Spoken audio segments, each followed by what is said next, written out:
अगले क्लास में परिभाषित करेंगे।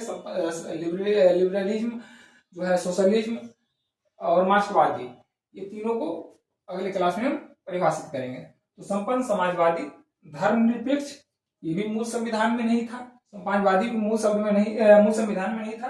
धर्मनिरपेक्ष यानी राष्ट्र का कोई अपना धर्म नहीं होगा, राष्ट्र का कोई अपना धर्म नहीं होगा। धर्मनिरपेक्ष, सभी धर्मों का जो मान है, सम्मान है, एक समान होगा।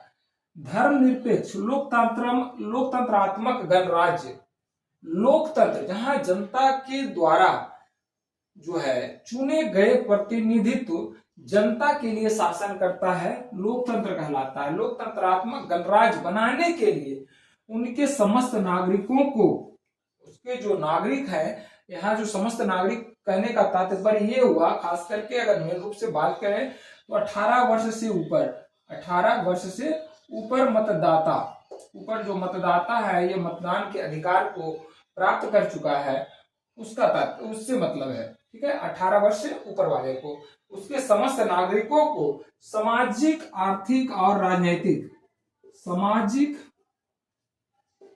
आर्थिक और राजनैतिक न्याय,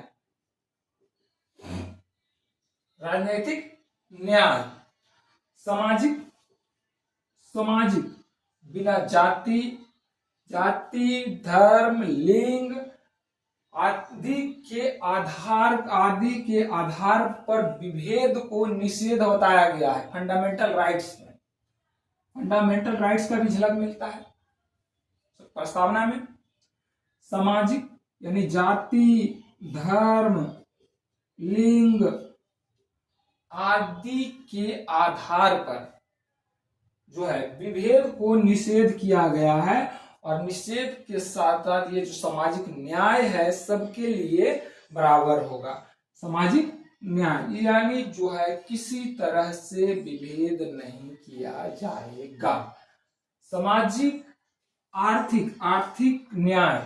आर्थिक न्याय का तात्पर्य ये नहीं है कि अमीरों के धन को लूट करके या अमीरों के धन को छीन करके गरीबों में बांट दिया जाए, ठीक है। इसका आर्थिक न्याय का तात्पर्य ये है कि वंचित लोगों को, वंचित या निर्धन लोगों के लिए अवसर मुहैया कराया जाए, अवसर मुहैया कराया जाए। अवसर मुहैया कैसे कराएंगे?